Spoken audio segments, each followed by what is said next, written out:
آج صبح تقریباً 11 بجے چھوٹے بھائی حافظ ڈاکٹر شفقت ان کے پوتے کا انتقال ہوا. انا للہ و انا الیہ راجعون. حافظ شفقت کے بیٹے، حافظ ڈاکٹر شفقت کے بیٹے حافظ سعد، ان کا دوسرا بیٹا جو 2 مہینے کا تھا اللہ تعالیٰ نے اپنے پاس بلا لیا. تو انا للہ و انا الیہ راجعون سے بھی صبر آ جائے گا اگر ہم نے اللہ والے سے پوچھا تو. انا للہ، میں، میری اولاد، میری صحت، میرا مال، میرے ماں باپ، سب گھر، کوٹھی، بنگلہ، زیور سب اللہ کے ہیں. آدھا صبر آ جائے گا. وَإِنَّا إِلَيْهِ رَاجِعُونَ، سب کو اللہ کے پاس جا کے جمع ہونا ہے. تو تسلی ہو گئی. ایک نوکر تھا، اس نے نیچے کی الماری جو تھی اس کے خانے سے ایک کپ نکالا اور دوسرے خانے میں اوپر رکھ دیا. تو نیچے جو ڈش اور چمچے اور گلاس اور دوسری پیالیاں اور پلیٹیں رونے لگے کہ یہ آپ نے کیا کر لیا، ہمارا ساتھی جدا کر دیا. تو نوکر نے کہا آپ میری راز کی بات سن لو، میں تو سیٹھ صاحب کا نوکری کرتا ہوں اور میں اس کے خلاف نہیں کر سکتا ورنہ میں ڈیوٹی سے ہٹ جاؤں گا، لیکن ایک راز کی بات بتاتا ہوں. ہمارے سیٹھ صاحب کا ارادہ ہے کہ ایک ایک کر کے سب اوپر آپ جمع ہو جائیں گے تو سب آپس میں مل جائیں گے، غم کی کیا بات ہے. تو حضرت بالا پیارے شیخ فرماتے تھے، شیخ العرب العجم عارف باللہ حضرت مولانا شاہ حکیم محمد اختر صاحب رحمۃ اللہ علیہ، جن کا میں غلام، جن کے قدموں کی خاک، فرمایا کرتے تھے کہ ایک خانہ دنیا ہے، دوسرا خانہ آسمان ہے. حضرت اسرائیل علیہ السلام اللہ کے حکم سے آتے ہیں اور جس کو اللہ فرماتے ہیں اس کو اوپر لے جاتے ہیں، اور سب اوپر رشتے دار زیادہ ہیں. جیسے حافظ سعد کے بیٹا جو اللہ کے پاس گیا تو اس کے زیادہ رشتے دار تو اوپر ہیں، دادی اوپر ہے، پردادی اوپر ہے، اور جناب نگر دادی اوپر ہے، نگر دادا، چکر دادا سب اوپر ہیں، زیادہ رشتے دار تو وہاں پر ہیں. اور جا کر حضرت آدم علیہ السلام سے جا کر ہمارا رشتہ ملتا ہے تو زیادہ رشتے دار وہاں ہیں، پھر ایک ایک ہو کے جمع ہو جاتے ہیں وہاں پر جا کر. تو یہ حضرت والا نے فرمایا کہ دیکھو اللہ تعالیٰ نے قرآن پاک میں پرچے آؤٹ کر دیے، جوابات بھی دے دیے. اب بھی اگر ہم فیل ہوں تو ہمارا خسارہ ہے نا. اللہ نے فرما دیا وَلَنَبْلُوَنَّكُمْ بِالشَّيْءِ مِنَ الْخَوْفِ وَالْجُوعِ وَنَقْصٍ مِنَ الْأَمْوَالِ وَالْأَنفُسِ وَالثَّمَرَاتِ، میں ضرور آزماؤں گا، بھوک سے آزماؤں گا، خوف سے آزماؤں گا، انتقال بھی ہوں گے، گھاٹے بھی ہوں گے، نقصانات ہوں گے، باغوں میں پھل بھی نہیں آئیں گے. لیکن آپ فرما دیجئے کہ آپ خوشخبری سنا دیجئے ان لوگوں کو کہ جب ان پر کوئی تکلیف آتی ہے، کسی کا انتقال پیارے کا ہوتا ہے، کوئی بھی ایسے حالات آتے ہیں تو وہ کہتے ہیں انا للہ و انا الیہ راجعون. کیا ہماری ہر بات، ہر چیز، اولاد، ماں باپ، بھائی بہن، بیوی، بچے، شوہر سب اللہ کے ہیں اور سب کو جا کر اللہ کے پاس جمع ہونا ہے تو صبر آ جائے گا. ہمارے حضرت والا فرماتے ہیں کہ شکایت کرنا منع ہے، اگر آنسو بہ جائیں منع نہیں ہے. فرمایا اگر کوئی گھڑی دے، جب ہماری والدہ کا انتقال ہوا تو حضرت والا رحمۃ اللہ علیہ ہمارے گھر تشریف لائے، دوسری منزل پر بیٹھنے کا انتظام تھا، 2 خادموں کے کندھے پر سہارا لیتے ایک ایک سیڑھی چڑھ کر دوسری منزل پر آئے. جب نہیں پتا تھا کہ یہ کتنی بڑی بات ہے، اب دن بدن پتا چلتا ہے کہ یہ اللہ والے کی کتنی بڑی بات تھی. اور پھر فرمایا کہ سب کو جمع کرو. تو فاروق بھائی یہ لوگ دبئی سے اس وقت پہنچے تھے تو سب سے زیادہ فاروق بھائی متاثر تھے، لیٹ گئے تھے، ایسی حالت ہو گئی تھی. تو انہوں نے کہا میں نہیں آ سکتا، میرا تو دل پھٹنے والا ہے. تو حضرت نے فرمایا اس بھائی کو تو پہلے لاؤ. کہا حضرت شیخ نے بلایا ہے. اب حضرت کی بات کون ٹال سکتا تھا. تو سب جمع ہو گئے، حضرت نے یہ آیتیں پڑھی، سمجھایا، پھر فرمایا کہ اس حالت میں بھی شکر ادا کرنا چاہیے اللہ تعالیٰ کا. اب میں تو پریشان کہ بھئی مجھے تو پتا تھا، میں سن چکا تھا یہ مضمون، لیکن میں پریشان کہ اب کیا ہوگا. تو حضرت نے فرمایا کہ تم لوگ سب پریشان ہو رہے ہو کہ میں نے کیا کہہ دیا کہ ماں کا انتقال ہو گیا، شکر کرو. فرمایا اس بات کا شکر کرو کہ اللہ نے 15 برس پہلے تمہاری والدہ کو نہیں لیا. اور بہت سے لوگ بیمار ہوتے ہیں تو پیشاب پخانہ برسوں 8 برس تک بھی صاف ہوا ہے پیشاب پخانہ، پھر سارا گھر کی حالت کیا ہوتی ہے. فرمایا بعض نالائق پھر تعویذ بھی دبواتے ہیں. تو شکر کرو کہ تمہاری والدہ کا کہ اللہ نے امتحان نہیں لیا صبر کا، اور تم لوگوں کا صبر کا امتحان نہیں لیا. اللہ تعالیٰ کا یہ شکر ادا کرو. ایک اللہ والے کو جب تکلیف آتی تھی، غور سے سننا میری ماں بہن بہو بیٹیوں آپ سب، کہ جب تکلیف آتی تھی تو پیارے شیخ نے فرمایا وہ 3 شکر ادا کرتے تھے. ایک شکر اس بات کا کہ میں نے شکایت نہیں کی، ایک اس بات کا کہ جو نعمتیں اور بچی ہوئی ہیں وہ باقی رہی، وہ نہیں گئی، اور تیسرا اس بات کا کہ میرے دین پر تکلیف نہیں آئی. جو ہمارے سعد میاں حافظ سعد سن رہے ہیں، ان کی اہلیہ جو ہے وہ ضمیر بھائی کی بٹیاں ہیں، ان کی والدہ وغیرہ سب وہاں سن رہی ہیں. تو یہ سوچو کہ اللہ تعالیٰ نے ایمان سلامت رکھا اور باقی نعمتوں کو آپ گنو کہ باقی نعمتیں کتنی ہیں. تو وہ جب آپ اللہ کی نعمتوں کو گنو گے اور صبر کرو گے تو اللہ آپ کو صبر میں یہاں مل جائیں گے. حضرت عبداللہ ابن عباس رضی اللہ تعالی عنہما کے والد حضرت عباس رضی اللہ تعالیٰ عنہ کا انتقال ہو گیا. خود حضرت والے نے فرمایا، حضرت عبداللہ ابن عباس رضی اللہ تعالی عنہما فرماتے ہیں کہ بڑے بڑے صحابہ رضوان اللہ علیہ مجمعین نے نصیحتیں کی، مجھے نصیحتیں جو ہے وہ میرا غم نہیں جا رہا تھا. ایک بدوی صحابی رضی اللہ تعالی عنہ گاؤں سے آئے اور انہوں نے آ کے مجھے یہ جملے کہے کہ ابن عباس آپ کے بابا اللہ کے پاس چلے گئے آسمان پر؟ کہا جی ہاں. تو آپ کے بابا کو اللہ مل گئے؟ کہا جی ہاں. تو آپ کے بابا کو جب اللہ مل گئے تو آپ کے بابا کو آپ سب سے بہتر چیز مل گئی نا؟ کہا جی ہاں. اور آپ ابن عباس یہاں اگر صبر کر لو تو ان اللہ مع الصابرین پر آپ کو اللہ یہاں مل جائیں گے؟ کہا جی ہاں. تو آپ کے جب اللہ مل جائیں گے تو آپ کے بابا سے بڑھ کر ہوئے نا؟ کہا جی ہاں. تو دونوں باپ بیٹا فائدے میں گئے، گھاٹے میں کون گیا؟ اور بچہ تو بخشایا ہے نا، وہ تو معصوم ہے، تو اس کا تو معاملہ ہی اور ہے. میں آگے بتاؤں گا انشاءاللہ تعالی. جب ہم قبرستان گئے تو اس وقت ہمارے 1-2 دوست کام کر رہے تھے اس کی قبر کا، تو تھوڑا مشکل ہو رہی تھی. اچانک ایک آدمی پتہ نہیں کہاں سے آ گیا، تو قبر پر مٹی ڈالنی تھی، لیکن وہ بیچارہ سادہ تھا، مزدور تھا. کہا بچے کے قبر میں مٹی نہیں ڈالو. تو میں نے کہا بھائی وجہ؟ کہا وہ تو پھول ہے، پھول پر کبھی مٹی ڈالتا ہے؟ لیکن ہمارے ساتھ الحمدللہ علماء اور مفتی صاحبان ہوتے تو انہوں نے پیار سے اس کو سمجھایا، لیکن اس کے جملے دیکھو آپ کہ کبھی پھول پر مٹی ڈالا جاتا ہے.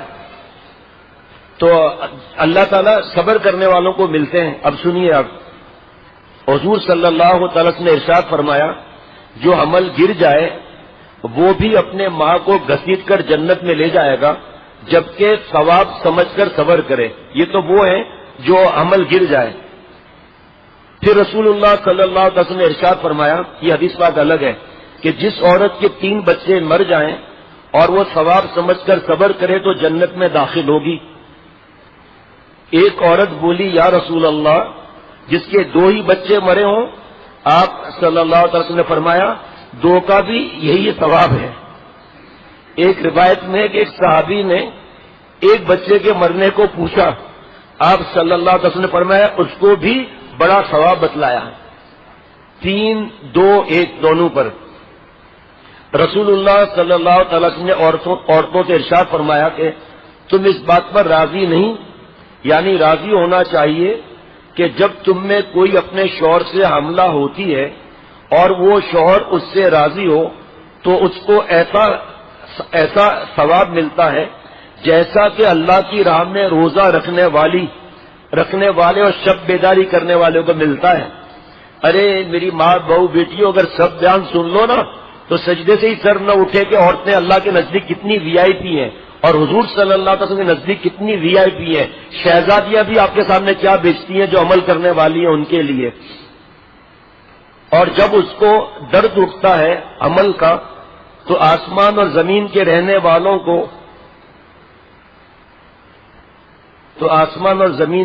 والوں کو اس کی آنکھوں کی ٹھنڈک یعنی رات کو جو سامان مخفی رکھا گیا ہے اس کی خبر نہیں.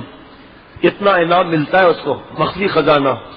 پھر جب وہ بچہ جنتی ہے تو اس کے دودھ کا ایک گھونٹ بھی نہیں نکلتا اور اس کے پستان سے ایک بھی بچہ نہیں چوستا جس میں اس کو ہر گھونٹ اور ہر چوسنے پر ایک نیکی نہ ملتی ہو، یعنی ہر مرتبہ نیکی ملتی ہے. اور اگر بچے کے سبب اس کو رات کو جاگنا پڑے تو اس کو راہ خدا میں 70 غلاموں کے آزاد کرنے کا اجر ملتا ہے. اور آج کل ماں بہن بہو بیٹیاں مارتی ہیں بچوں کو سونے کے لیے اور بددعائیں دیتی ہیں اور لعنت بھیجتی ہیں، جس کے بارے میں کل بیان ہوا کہ حضور صلی اللہ علیہ وسلم نے فرمایا کہ میں نے دوزخ میں زیادہ عورتوں کو دیکھا. اے نبی صلی اللہ علیہ وسلم وجہ؟ فرمایا یہ عورتوں پر لعنت کرتی ہیں، ساس سسر پر، شوہر پر، کپڑوں پر، اولاد پر، ماں باپ پر، گھر پر، کھانے پر، اور شوہر کی نافرمانی کرتی ہیں. بتاؤ آپ. اور یہاں رات جاگنے پر کیا انعام مل رہا ہے؟ اور دوسرے دن غصہ، اس سے لڑائی، اس سے لڑائی. یہاں پر ثواب دوبارہ سنیں آپ کہ 70 غلاموں کے آزاد کرنے کا اجر ملتا ہے. ایک غلام کو آزاد کرنے کا کتنا ثواب ہے، اور یہاں 70 اجر ملتے ہیں. اور راتوں کو جب فلموں میں جاگتی ہیں، نامحرم سے باتیں کرنا، گانے اور گندی فلمیں، وہاں جاگتی ہیں تو پھر کچھ بھی نہیں ملتا. وہاں کیا ملتا ہے؟ عذاب ملتا ہے، لعنت ملتی ہے، اللہ کا عذاب ملتا ہے. اور یہاں تمہیں ثواب مل رہا ہے، تم غصہ ہو رہی ہو. اور جناب وہ اللہ معاف فرمائے بغیر مشورے کے نیند کی دوا پلا دیتی ہو. آگے سنیے گا. رسول اللہ صلی اللہ تعالی وسلم کی خدمت میں ایک عورت حاضر ہوئی. اس کے ساتھ 2 بچے تھے. ایک کو گود میں لے رکھا تھا، دوسرے کو انگلی سے پکڑے ہوئی تھی. آپ صلی اللہ علیہ وسلم دیکھ کر ارشاد فرمایا کہ یہ عورتیں پہلے پیٹ میں بچے کو رکھتی ہیں، پھر جنتی ہیں، پھر ان کے ساتھ کس طرح محبت اور مہربانی کرتی ہیں. اگر ان کا برتاؤ شوہروں سے برا نہ ہوتا تو ان میں جو نماز کی پابند ہیں سیدھی جنت میں چلی جایا کرتی، سیدھی جنت میں چلی جایا کرتی. اب بچے کا انتقال ہو گیا، 2 ماہ کا بچہ تھا یا کسی کا. ہاں دیکھو کیسی بات یاد آئی ہے. ہم بیٹھے تھے غمگین بات کر رہے تھے تو مسکت سے فون آیا میرے دوست کا. میں نے کہا اس وقت پتہ نہیں کیوں فون کیا ہے. تو میں نے فون اٹھایا کیونکہ اس کو پتا ہے دوپہر میں وہ آرام کا وقت ہے. میں نے جلدی اٹھایا کہ شیخ ہمارے قریب ماں باپ گئے ڈاکٹر کے پاس ہاسپٹل میں، بچے ضد کر رہے تھے ہم ساتھ چلیں گے، 3 سال کا اور 7 سال کا. ماں باپ نے کہا ہم جلدی آتے ہیں تم بس گھر میں رہو. 3 سال کا اور 7 سال کا. انہوں نے بہت ضد کی. ماں باپ نے کہا نہیں ہم جا رہے ہیں. ہم ماں باپ چلے گئے. واپس آئے، پونا گھنٹہ یا گھنٹہ لگا ہوگا. گھر جل چکا تھا، 3 سال کا بچہ جل چکا تھا اور 7 سال کا بچہ ICU میں داخل ہے. دعا کرو اللہ سلامت رکھے ان کو. ایک بچہ 3 سال کا جل گیا. عقل کہاں لڑا سکتے ہیں ہم اللہ تعالیٰ کے معاملات میں؟ عقل کا غلام کبھی اللہ کو پا سکتا ہے؟ عقل کا غلام عذاب خریدے گا. اب اگر کسی میری ماں بہن بہو بیٹی کو جن کے ساتھ یہ واقعہ ہوا، حافظ صاحب کی اہلیہ میری بھتیجی ہیں، ان کو خدا نہ خواستہ یہ وسوسہ آئے. الحمدللہ ایک خاتون نے مجھے میسج کیا کہ ہم تمہارے گھر گئے تعزیت کے لیے، ہر خاتون کو صبر کے ساتھ پایا. حضرت والا کی دعائیں، بزرگوں کی دعائیں، ان کی تعلیمات، ہر خاتون کو صبر کے ساتھ پایا، شکایت نہیں. لیکن کسی خاتون کو یا کسی خاتون کے بچے کا خدا نہ خواستہ، آخر اتنی بڑی دنیا ہے اور اتنی خواتین بیان بھی سن رہی ہیں، تو کسی کے دل میں یہ خیال آ سکتا ہے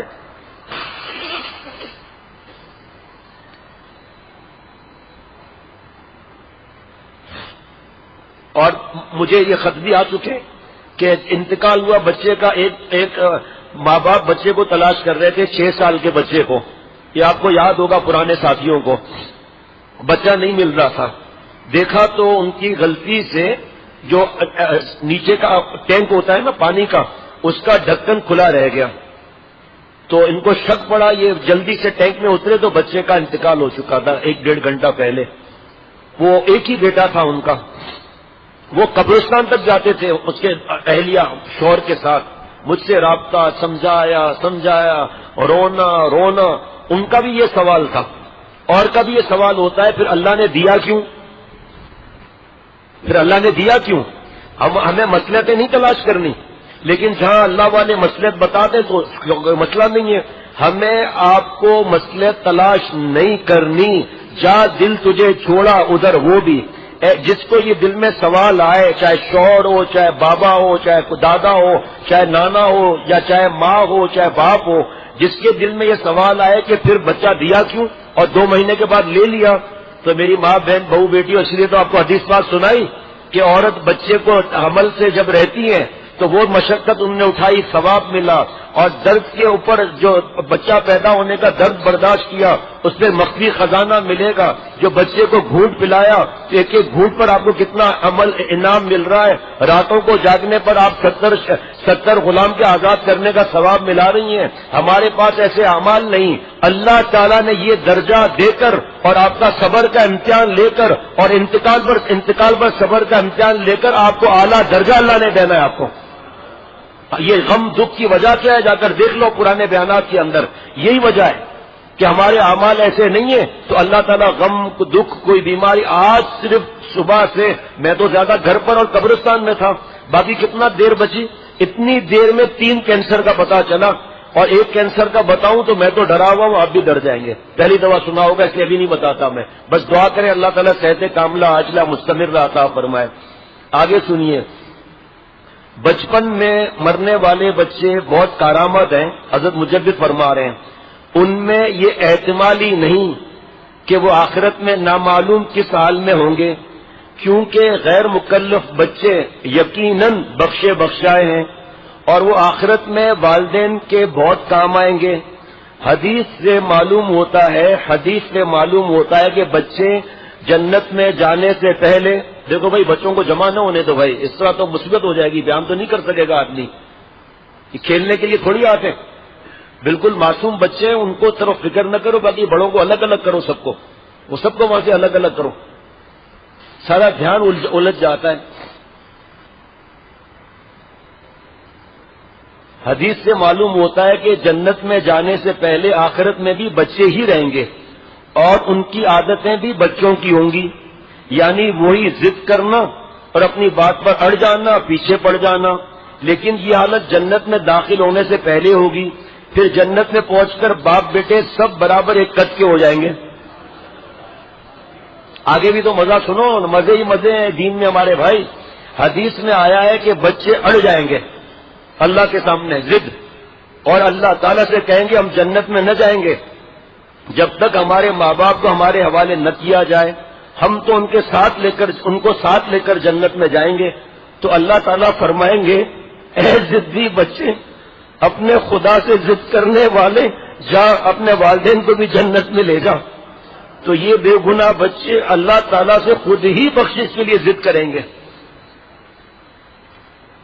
ہمارے دین میں تو خزانے ہی خزانے, خوشی, یہ شکر, جنت. جناب غم دکھ پریشانی صبر, اللہ مل گئے جنت. صبر کا مضمون کیا ہے؟ الصبر فی المصیبہ, شکایت نہ کرے. الصبر علی الطاعہ, اطاعت کر کے صبر کرے, نمازیں پڑھے. الصبر عن المعصیہ, گناہ نہ کر کے صبر کرے. آگے سنیے, حدیث میں آیا ہے کہ رسول اللہ صلی اللہ علیہ وسلم نے فرمایا, جو حدیث پاک میں نے عرض کیا, ایک بچہ بھی کسی پہ عرض کیا یا رسول اللہ صلی اللہ علیہ وسلم جس کا ایک ہی مرا ہو, فرمایا کہ وہ بھی, یعنی کہ اس کو بھی یہ انعام ملے گا. کسی نے عرض کیا یا رسول اللہ صلی اللہ علیہ وسلم جس کا ایک بھی نہ مرا ہو, آپ صلی اللہ علیہ وسلم نے فرمایا میں اپنی امت کا آگے جا کر سامان کرنے والا ہوں اور میری موت جیسا حادثہ میری امت پر کوئی نہ آئے گا, اس لیے ان کے واسطے وفات کا صدمہ ہی مغفرت کے لیے کافی ہے. حضور صلی اللہ علیہ وسلم کے بارے میں سوچیں, یعنی آگے جا کر امت کے لیے مغفرت کی سفارش اور بخشش کی سفارش کروں گا.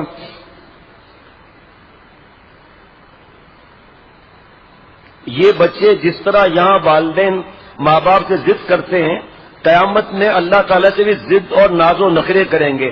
چنانچہ میں دوبارہ پڑھ رہا ہوں اس کو, چنانچہ حدیث میں آتا ہے کہ بچے جنت کے دروازے پر جا کر کھڑا ہو جائے گا, اس سے کہا جائے گا کہ اندر جاؤ, کہے گا نہیں جاتا. پوچھیں گے کیوں؟ کہے گا جب تک ہمارے ماں باپ ہمارے ساتھ نہ ہوں گے اس وقت ہم جنت میں نہیں جا سکتے. تو اللہ تعالیٰ فرمائیں گے پروردگار فرمائیں گے ضد کرنے والے بچے جا اپنے ماں باپ کو بھی جنت میں لے آ. عقلاً شفاعت کرنے والے کی تعداد بڑھنے سے زیادہ تسلی اور قوت ہوتی ہے. اب ایک اور عجیب اور غریب بات سنیے آپ. حدیث میں آتا ہے کہ جب کسی مسلمان کا بچہ مرتا ہے تو ملائکہ اس کی روح کو لے کر آسمان پر پہنچتے ہیں. اللہ تعالیٰ ارشاد فرماتے ہیں کہ تم نے میرے بندے کے بچے کو لے لیا. وہ کہتے ہیں اے اللہ ہاں.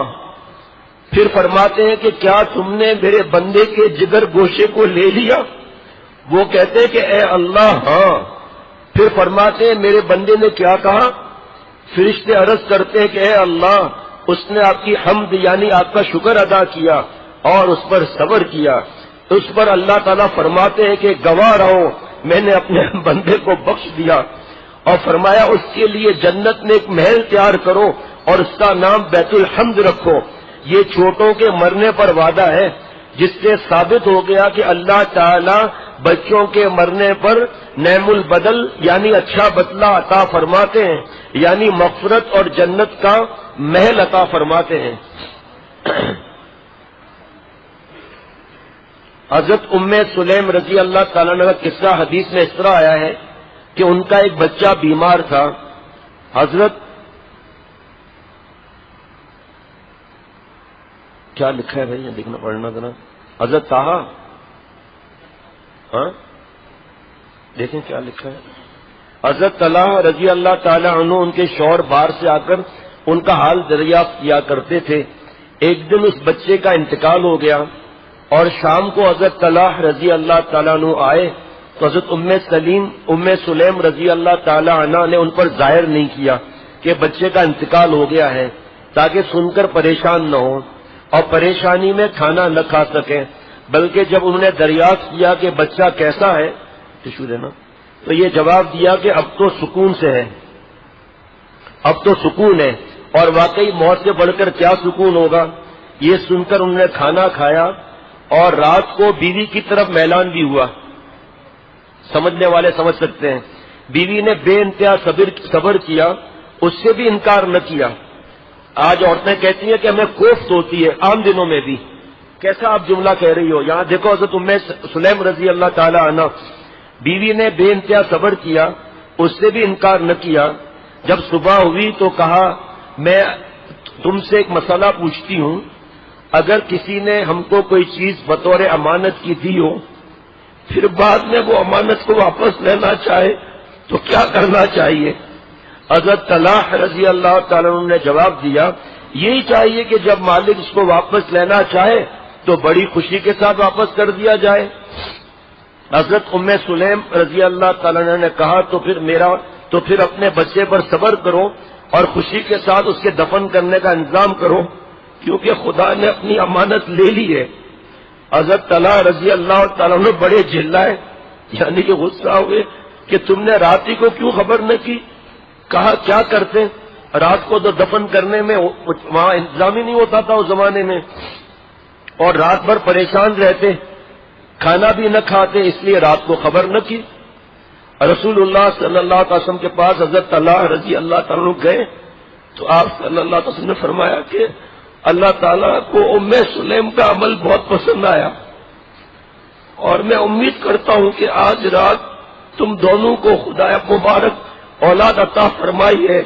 چنانچہ حضرت عبداللہ بن طلحہ رضی اللہ تعالیٰ پیدا ہوئے، جو بڑے عالم اور بڑے سخی صاحب اموال و اولاد تھے. تو اے بیویوں، حضرت ام سلیم رضی اللہ تعالیٰ نے سچ فرمایا کہ یہ اولاد اللہ کی امانت ہے، اس کو جب لینا چاہیں تو خوش ہو کر خدا کے حوالے کر دینا چاہیے. اس پر شاید یہ سوال ہوگا کہ یہ امانت ہے تو پھر اللہ نے اس کی اتنی محبت کیوں دی ماں باپ کو. یہ حضرت مجدد رحمۃ اللہ علیہ.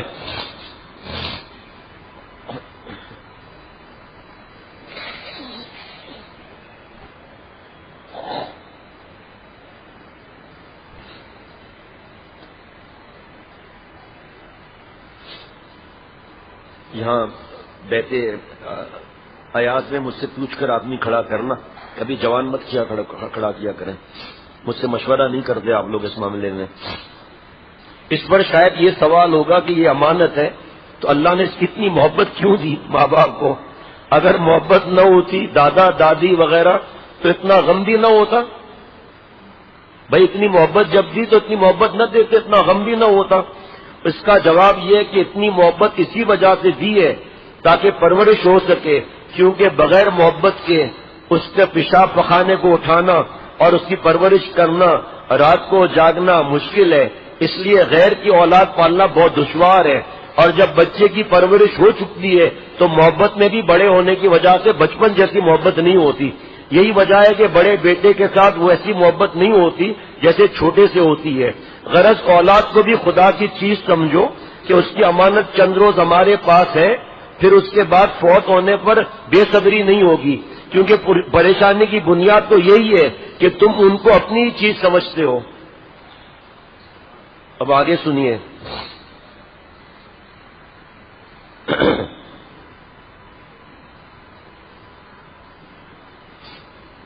حضور صلی اللہ علیہ وسلم نے خط لکھا حضرت معاذ بن جبل رضی اللہ تعالیٰ کے بیٹے کی وفات پر۔ حضور صلی اللہ علیہ وسلم نے حضرت معاذ بن جبل رضی اللہ تعالیٰ کو خط لکھا۔ ترجمہ: شروع اللہ کے نام کے ساتھ جو بڑا رحم کرنے والا اور مہربان ہے۔ اللہ کے رسول محمد صلی اللہ علیہ وسلم کی جانب سے معاذ بن جبل کے نام، تم پر سلامتی ہو۔ میں تمہارے سامنے اللہ تعالیٰ کی تعریف کرتا ہوں جس کے سوا کوئی معبود نہیں۔ حمد و ثنا کے بعد اللہ تمہیں اجر عظیم عطا فرمائے اور صبر کی توفیق دے، اور ہمیں اور تمہیں شکر ادا کرنا نصیب فرمائے، اس لیے کہ بے شک ہماری جانیں، ہمارا مال، ہمارے اہل و عیال، ہماری اولاد سب اللہ بزرگ و برتر کے خوشگوار عطیے اور عاریت کے طور پر سپرد کی ہوئی چیزیں ہیں۔ عاریت استعمال کرنے کے لیے، عطیے تحفے ہیں، یہ استعمال کے لیے، ہم مالک نہیں ہیں، جن سے ہمیں ایک معین مدت تک فائدہ اٹھانے کا موقع دیا اور مقررہ وقت پر ان کو اللہ تعالیٰ واپس لے لیتا ہے۔ پھر ہم پر فرض عائد کیا گیا ہے کہ جب وہ دے تو ہم شکر کریں، اور جب وہ آزمائش کرے اور اولاد کو واپس لے لے تو صبر کریں۔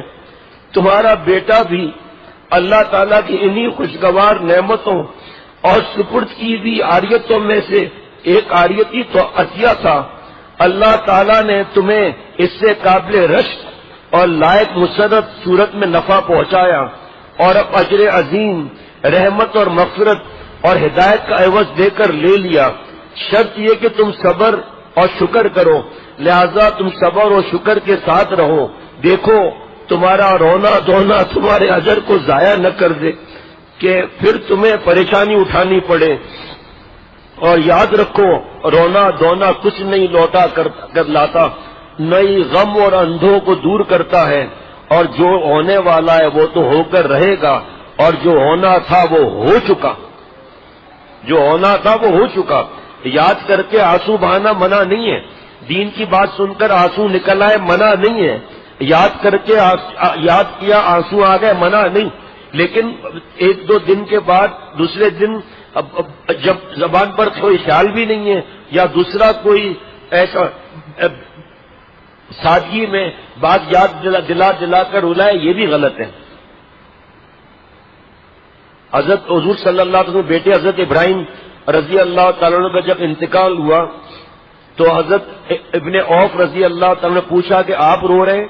فرمایا کہ اے ابن عوف، آنسو کا بہانا رحمت ہے، اور پھر فرمایا کہ یہ حضرت فرماتے تھے آنسو بہانا جانے والے کا حق ہے۔ پھر فرمایا کہ اے ابراہیم، ہمارا دل غمگین ہے، مگر اس کے باوجود ہم اللہ سے راضی ہیں، کیونکہ ہمارا پروردگار جس بات سے راضی ہے۔ اے ابراہیم، ہم تیری جدائی سے غمگین ہیں لیکن اللہ تعالیٰ سے ہر حالت میں راضی ہیں۔ تو حضور صلی اللہ علیہ وسلم کے مبارک آنکھوں سے بھی آنسو بہے، اور صحابہ نے پوچھا تو فرمایا یہ شکایت کے آنسو نہیں ہے، کہ جانے والے کا حق ہے۔ پھر فرمایا اے ابراہیم، ہم تمہاری جدائی سے غمگین ہیں لیکن اپنے اللہ سے راضی ہیں۔ اللہ فرماتے ہیں لن یصیبنا الا ما كتب اللہ لنا هو مولانا، ہمیں ہرگز کوئی مصیبت نہیں آ سکتی مگر جو آپ نے ہمارے فائدے کے لیے لکھ دی ہو۔ آپ تک لائی جو موج رنج و غم، آپ تک لائی جو موج رنج و غم، اس پہ قرباں سینکڑوں ساحل ہوئے۔ وہ نہیں سن سکتے تھے، دوبارہ وہ اشعار پڑھنا۔ اللہ تعالیٰ اپنی رحمت سے اپنے کرم سے حافظ صاحب کو، ان کے اہلیہ کو، بچے کے دادا دادی کو، نانا نانی کو اور پر نانا پر نانی پر دادا جتنے بھی خاندان کے افراد ہیں، اللہ مجھ سمیت ہم سب کو صبر جمیل عطا فرمائے اور اللہ اس کا بہتر نعم البدل عطا فرمائے۔ اور مفتی نعیم صاحب آئے تھے تو عجیب جملہ فرمایا کہ اس بچے کو اللہ ان کے گھر والوں کے لیے ذخیرہ آخرت بنائے۔ دیکھیں کیا اللہ کے پیارے بندے کیسی باتیں کرتے ہیں۔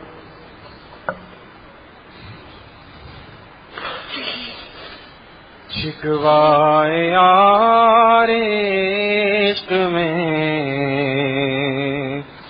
ہرگز کبھی روا نہیں، شکوائے یار عشق میں ہرگز کبھی روا نہیں، ان کی ہر ایک ادا کبھی میرے لیے جفا نہیں، ان کی ہر ایک ادا کبھی میرے لیے جفا نہیں۔ ظاہر میں گو بلا سہی لیکن کرم لیے ہوئے، ظاہر میں گو بلا سہی لیکن کرم لیے ہوئے، جس میں ہماری مصلحت، جس میں ہماری مصلحت مضمر ہے وہ سزا نہیں، جس میں ہماری مصلحت مضمر ہے وہ سزا نہیں، ان کی مراد ہے اگر میری نامرادیاں، ان کی مراد ہے اگر میری نامرادیاں، ان کی رضا ہی چاہیے، ان کی رضا ہی چاہیے، اپنی کوئی صدا نہیں، ان کی رضا ہی چاہیے، اپنی کوئی صدا نہیں۔ سبحان اللہ، کیا نصیحت ہے۔ تجھ کو جو پسند اب مجھ کو بھی ہو وہی عزیز، تجھ کو جو پسند اب مجھ کو بھی ہو وہی عزیز، لے کے کریں گے کیا اسے، لے کے کریں گے کیا اسے، جس میں تیری رضا نہیں، لے کے کریں گے کیا اسے، جس میں تیری رضا نہیں۔ نالائے جیر پر میرے زاہد نہ ہو تو قندزن، نالائے جیر پر میرے زاہد نہ ہو تو قندزن، عشق کے درد سے تجھے، عشق کے درد سے تجھے پالا بھی پڑا نہیں، عشق کے درد سے تجھے پالا بھی پڑا نہیں، جس کو گرا ہوا تو دیکھ، دنیا کے مال و در پہ آ جس کو گرا ہوا تو دیکھ، دنیا کے مال و زر پہ اختر سمجھ کے عشق حق، اختر سمجھ کے عشق حق، اس کو ابھی ملا نہیں، اختر سمجھ کے عشق حق، اس کو ابھی ملا نہیں۔ ان کی مراد ہے اگر میری یہ نامرادیاں، ان کی مراد ہے اگر میری یہ نامرادیاں، ان کی رضا ہی چاہیے، ان کی رضا ہی چاہیے، اپنی کوئی صدا نہیں، ان کی رضا ہی چاہیے، اپنی کوئی صدا نہیں۔ شکوائے یار عشق میں ہرگز کبھی روا نہیں، ان کی ہر ایک ادا کبھی میرے لیے جفا نہیں۔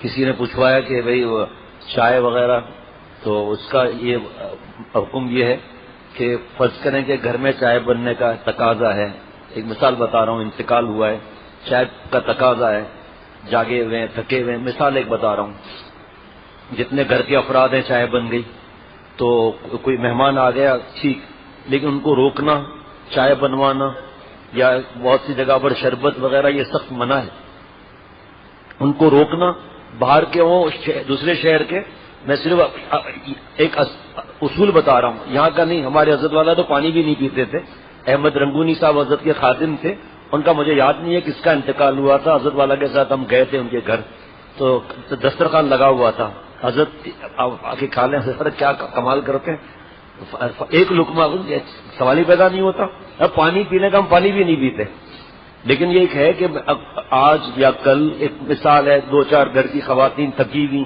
صبح سے جاگی ہوئی، چائے بنائی، اب وہاں پر 3-4 خواتین بیٹھی ہیں، پیش کر دی، ان کی مرضی لینے لیں، ہر ایک اپنے علماء سے پوچھے، پہلے سے یہ باتیں پوچھنی چاہیے، لیکن روکنا کسی کو کہ آپ رک جائیں ابھی چائے آ رہی ہے، آدھا گھنٹہ روکنا، 20 منٹ روکنا، 10، یہ غلط ہے، اس کی منع ہے، کوئی دعوتیں تھوڑی ہے کوئی۔ اسی طرح فرض کریں کہ کسی جگہ کھانا لگا، اب ایسا تو نہیں ہے کہ جو گھر کے افراد ہیں بیٹھ کے کھانا شروع کر دیں گے، بھائی آئیے آپ بیٹھیے، تو اب ایک تو خون کا رشتہ اسی گھر کا ہے، اس کا معاملہ الگ ہے، ایک جو ہے نا دوسرا کوئی ہے، اس کو پوچھنا چاہیے، زیادہ تر لوگوں کو یہ مسئلہ معلوم ہی نہیں ہے، یہ اس چیز کا خیال رکھنا چاہیے کہ گرمیاں ہے، شربت، بھائی غم کو تو دیکھو اللہ کے واسطے، اور بیمار کا بھی یہی حکم ہے، عیادت کے لیے گئے ہیں تو وہاں پر چائے بسکٹ اور یہ چل رہے ہیں، 3 چیزیں چل رہی ہیں، ایک کو مریض پریشان، اس کے پاس 1 گھنٹہ بیٹھے ہیں، دوسرا دوائیوں کا خرچہ، ڈاکٹروں کا خرچہ، ایک ہمارے دوست روز آتے ہیں، انہوں نے بتایا کہ 20,000 کا روز خرچہ ہو رہا ہے بیٹے پر، ابھی اب گھر لے آئے ہیں تو روزانہ 10,000 کا خرچہ ہے دوائیوں کا، ٹیشو، وہ 10,000 روزانہ بیچارے کا خرچہ ہے، اب دعا کریں اللہ صحت عطا فرمائے، اور اوپر سے پھر 2,000 کا یہ بھی خرچہ، ان کا ساتھ دینے کے بجائے اور پریشانی۔ اسی طرح اگر یہ میت والے گھر اگر دعوتیں چلتی رہیں گی، چائے بسکٹ چلتے رہیں گے، شربت چلتے رہیں گے، بچہ ہے تو کیا قرآن پاک پڑھنا مننا ہے کیا؟ ہم تو اپنے فائدے لالچ میں پڑھتے ہیں، اور اس کے بعد اور بھی تو انتقال کر چکے ہیں، ان کو اصالہ ثواب کرنا منع ہے کیا؟ جو اور پہلے جا چکے، بیٹا، بھائی، والدہ، جو بھی، تو ان کے لیے نہیں پڑھے، بیٹھے بس باتیں کرتے رہے ہر وقت، وہ آیا اس نے کیا کہا، وہ آیا، بھائی ایک کونے میں بیٹھ کے جا کے تسبیح پڑھو، دعائیں کرو، نماز پڑھو، جا کے قرآن شریف پڑھو، یہ تھوڑی ہے کہ صبح سے لے کر رات تک بس پھر کیا ہوا، پھر کیا ہوا، پھر کیا ہوا، اب وہ دوبارہ بات بتانا، دوبارہ رلانا، وہاں جا کے پھر بیٹھ جائیں، سب منع ہے یہ چیزیں۔ اللہ تعالیٰ یہ بھی تو صبر کا امتحان ہے، ایسا تھوڑی ہے صرف نہ رونا صبر ہے، سنت پر طریقے سے چلنا یہ بھی تو صبر ہے. صبر علی الطاعت میں سنت بھی تو آتی ہے. سنت کا کیا طریقہ ہے؟ خدا نہ خواستہ کہیں تیجا ہو رہا ہے، چھوٹے چھوٹے بچوں کا بھی تیجا ہو رہا ہے، 40واں ہو رہا ہے، نعوذ باللہ برسی ہو رہی ہے، یہ بھی تو امتحان ہے. یہ تھوڑی کہ روئے نہیں، صبر کا امتحان ہو گیا. اب میں نے مجھے پوچھا، میں نے کہا بھائی میری تو سمجھ میں نہیں آ رہا اس وقت، کیونکہ میں ہی قریب تھا تو حافظ شفقت نے مجھے کہا. اب مجھے تو نہیں پتا بھائی، آپ جو اطلاع کرنی ہے، مجھے سمجھ میں کچھ نہیں آ رہا، بھاگنا، ادھر آنا ادھر آنا. تو میں خیال نہیں رہا جو باتوں کا، تو میرا اندازہ تھا کہ بچہ ہے، اطلاع بھی نہیں ہوئی کتنے لوگ آئیں گے. اثر کے بعد پتا چلا کہ اللہ نے لوگوں کے دل میں کیا ڈالا. لائن لگی ہوئی ہے. میں نے ضمیر بھائی سے کہا بھائی جلدی کنات لگاؤ، پہلے یہ کام کرو. اور وہ ویسے بھی الحمدللہ انٹرنس الگ ہوتی ہے، وہ اللہ کے کرم سے وہ تو انہوں نے کھول ہی دی تھی. میں نے کہا آپ اور میں بھی اس دروازے سے اب نہ آئیں، سیدھا کنات لگاؤ جلدی سے اور پردہ ڈال دو اور منع کر دو کہ کوئی اس طرف نہ جائے. ویسے بھی نہیں جا رہے تھے، لیکن یہ دیکھ کر اعظم وہاں مظہر صاحب دامت برکاتہم کے گھر والے آ گئے. اور کچھ خواتین نے فون کر کے میسج کر کے پوچھا، کسی نے میسج کیا کہ ہم جا رہے ہیں، اللہ تعالیٰ بھلا کرے. وہ ڈیکوریشن والے کا انہوں نے چند منٹوں میں جلدی گاڑی میں بھیج دیا. تو یہ بھی تو ضروری ہے کہ اب رات کو بہت سے گھروں میں رات میں جا کر مرد گھس جاتے ہیں نامحرموں میں، یہ بھی تو صبر ہے. یا نامحرم سے پاس بیٹھے ہوئے رو رہے ہیں اور وہ آنسو پہنچ رہا ہے، نصیحتیں بھی کر رہا ہے بھائی صاحب، دعائیں بھی کرا رہا ہے، یہ بھی تو چیزیں ہیں نا بھائی. اللہ تعالیٰ سب کو اپنے شان کے مطابق جزائے عظیم عطا فرمائے، اور اللہ ہم سب کو صبر جمیل عطا فرمائے، اور اللہ ہم سب کو شریعت اور سنت پر چلنے والا بنائے. درود شریف پڑھ لیجیے. اللہم صلی سیدنا مولانا محمد النبی الامی وعلی آلہ وصحبہ وبارک وسلم. یا اللہ تعالیٰ مجھے اور ہم سب کو معاف فرما دیں، ہماری صورت اور سیرت کو اپنے پیار کے قابل بنا. یا اللہ ایسے واقعات خاندان میں، اپنے گھر میں، دوستوں میں، رشتہ داروں میں، پڑوسیوں میں پیش آتے ہیں. جوان بھی اللہ کے پاس جاتے ہیں، اللہ آپ کے پاس آتے ہیں. ہم ایسے نالائق ہیں کہ 2-3 دن تو بڑا احساس ہوتا ہے، اس کے بعد وہی فلمیں، وہی داڑھی منڈانا، وہی بے نمازی، وہی ٹخنے چھپانا، وہی عورتوں کا بے پردہ گھومنا، شرعی پردہ نہ کرنا، وہی ٹی وی، VCR، نیٹ اور گانے، وہی اولاد کی فکر نہ کرنا، وہی بال کھلے ہوئے، وہی باریک لباس، وہی باریک دوپٹہ، وہی چست لباس. یا اللہ ہمیں اپنی پناہ میں رکھیے، اور ان سب لعنتی اور ذلیل اور گناہ اور گھٹیا کے کاموں سے ہمیں بچا. اپنا تعلق نصیب فرما. جو جاتا ہے ہمارے لیے اطلاع کرتا ہے کہ اب تمہاری باری ہے، یا اللہ یہ باتیں ہمارے دل میں اتار دے. یا اللہ میرے اور ہم سب کے دل میں یہ باتیں اتار دے. یا اللہ اپنی رحمت سے حافظ ڈاکٹر شفقت اور حافظ سعد میاں کو، ان کے گھر والوں کو، یا اللہ سب کو، ہم سب بابا کو، سب کو صبر جمیل عطا فرما اور بیت النعمت بدل عطا فرما. اور اے اللہ جنت کے لیے، آخرت کے لیے ذخیرہ بنا. اور جو چھوٹے بچے کے انتقال پر خوشخبریاں سنی اور پڑھنے کی توفیق عطا فرمائی، ان سب خوشخبریوں سے یا اللہ ان کے والدین کو مالا مال فرما. ضمیر بھائی کو بھی یا اللہ تعالیٰ صبر عطا فرما، ان کی گھر والی کو بھی صبر عطا فرما. یا اللہ ان کی بھی نانی نانا جو بھی ہیں سب کو اپنی رحمت سے صبر جمیل عطا فرما. اور یا اللہ صبر کی تینوں تفسیروں پر مجھ سمیت سب کو عمل کرنے کی توفیق عطا فرما. یا اللہ اپنی رحمت سے، اپنے کرم سے ہمیں اپنے اعمال کو ٹھیک اور سدھارنے کی توفیق عطا فرما. پیارے نبی صلی اللہ علیہ وسلم کی سنت پر عمل کرنے کی توفیق عطا فرما. یا اللہ صبر جمیل عطا فرما. اے رب کریم صبر جمیل عطا فرما. یا اللہ آج سے میں اور ہم سب آپ سے وعدہ کرتے ہیں کہ جان دے دیں گے، آپ کو ناراض نہیں کریں گے، ہر کام سنت کے مطابق کریں گے. یا اللہ فرشتوں کے ذریعے مدد فرما. اے رب کریم بابا کو کروڑوں جانے عطا فرما، صحت کاملہ عاجلہ مستمرہ عطا فرما. یا اللہ مجھے بھی صحت عطا فرما، ضمیر بھائی کو بھی صحت عطا فرما. حضرت مولانا شاہ عبد المتین صاحب دامت برکاتہم کو صحت عطا فرما. ماں مظہر صاحب دامت برکاتہم کو، ماں ابراہیم صاحب کی والدہ کی بھی طبیعت ناساز ہے. یا اللہ ان سب کو کروڑوں جانے عطا فرما. اے رب کریم ہم سب کے جملہ مقاصد حسنہ پورے فرما. سب کو اپنے شان کے مطابق جزائے عظیم عطا فرما. صلی اللہ علیہ النبی الامی وعلی آلہ وصحبہ وبارک وسلم برحمتک یا ارحم الراحمین.